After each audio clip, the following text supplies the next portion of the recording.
Assalamualaikum, hai kita ketemu lagi di PIK. Apa sih itu PIK? Mau tahu? Check it out.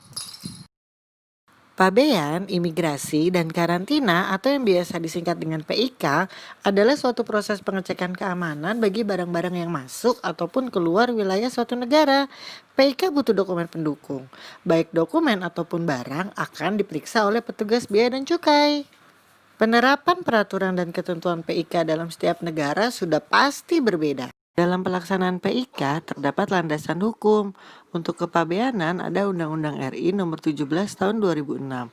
Kemudian Undang-Undang RI Nomor 6 Tahun 2011 untuk keimigrasian dan Undang-Undang RI Nomor 21 Tahun 2019 tentang karantina hewan, ikan, dan tumbuhan. Dokumen yang diperlukan untuk PIK antara lain adalah paspor, visa, dan health certificate. Oke, yang belum subscribe dulu ya. Next, kita akan masuk kepada topik yang pertama, yaitu pabean. Pabean dikenal juga dengan istilah bea cukai atau customs. Di dalamnya terdapat kegiatan impor dan ekspor. Sudah tahu dong ya impor dan ekspor itu apa?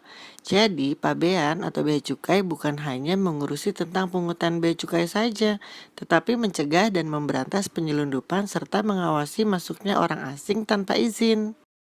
Dalam Undang-Undang Kepabeanan Nomor 17 Tahun 2006, artinya kepabeanan adalah segala sesuatu yang berhubungan dengan pengawasan lalu lintas barang yang masuk atau keluar daerah pabean. Di dalamnya terdapat pemungutan bea masuk. Masih di undang-undang yang sama terdapat istilah daerah pabean dan kawasan pabean. Daerah pabean adalah wilayah RI yang meliputi wilayah darat, perairan, dan ruang udara di atasnya, serta tempat-tempat tertentu di zona ekonomi eksklusif dan landasan kontinen, di mana di dalamnya berlaku undang-undang ini. Berikut ini adalah gambar dari zona ekonomi eksklusif dan landasan kontinen. Kelihatan ya batasnya? Kawasan pabean. Kawasan pabean adalah kawasan dengan batas-batas tertentu di pelabuhan laut, bandar udara, atau tempat lain yang ditetapkan untuk lalu lintas barang dan sepenuhnya berada di bawah pengawasan Direktorat Jenderal Bea dan Cukai. Berikut adalah gambar kawasan pabean dan daerah pabean. Untuk daerah pabean yang berwarna biru, sedangkan kawasan pabean yang ada gambar kotak. Dalam pabean terdapat kewajiban pabean. Apakah kewajiban pabean itu? Yaitu semua kegiatan yang wajib dilakukan untuk memenuhi ketentuan di bidang kepabeanan. Kewajiban yang pertama adalah menyerahkan pemberitahuan pabean.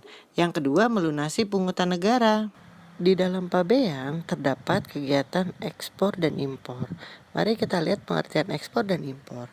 Apa itu impor? Yaitu kegiatan memasukkan barang ke daerah pabean. Sedangkan ekspor adalah kebalikannya, yaitu kegiatan mengeluarkan barang dari daerah pabean. Di dalam kegiatan impor terdapat bea masuk.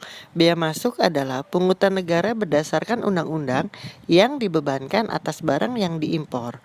Sedangkan bea keluar adalah pungutan negara berdasarkan undang-undang yang dibebankan atas barang yang diekspor.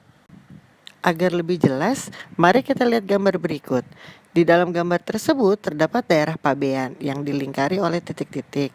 Di dalam daerah pabean ada pengawasan yang dilakukan. Pengawasan tersebut yang menentukan pungut bea masuk dan pungut bea keluar. Selanjutnya, kita akan membahas mengenai barang impor dan barang ekspor. Barang impor yaitu barang yang melalui proses pemeriksaan pabean, baik secara fisik maupun non-fisik. Barang impor dikenakan bea masuk dengan tarif setinggi-tingginya 40% dari nilai pabean. Tetapi untuk beberapa barang bisa ditangguhkan atau bahkan tidak dikenakan bea masuk. Barang ekspor. Barang ekspor adalah barang yang telah dimuat atau akan dimuat di sarana pengangkut untuk dikeluarkan dari daerah pabean. Biasanya melalui pemeriksaan dokumen, dalam hal tertentu juga melewati pemeriksaan fisik. Tetapi dalam rangka mendorong ekspor, seringkali pemeriksaan dilakukan secara minimal mungkin, sehingga yang dilakukan hanya penelitian terhadap dokumen saja. Larangan dan pembatasan ekspor dan impor. Pertama, barang yang dilarang untuk diekspor, yaitu barang-barang yang dilindungi agar tidak punah seperti burung cendrawasih, jalak putih, anggrek, dan lain-lain. Yang kedua, barang yang dilarang untuk diimpor seperti narkotika, senjata genggam, barang-barang pornografi, dan sebagainya. Yang ketiga, barang-barang yang dibatasi untuk diimpor seperti minyak wangi, produk tembakau, minuman beralkohol, dan lain-lain. Oke, sekian video kali ini. Semoga bermanfaat ya. Jangan lupa nonton video-video lainnya di channel ini. Terima kasih. Wassalamualaikum warahmatullahi wabarakatuh. Bye.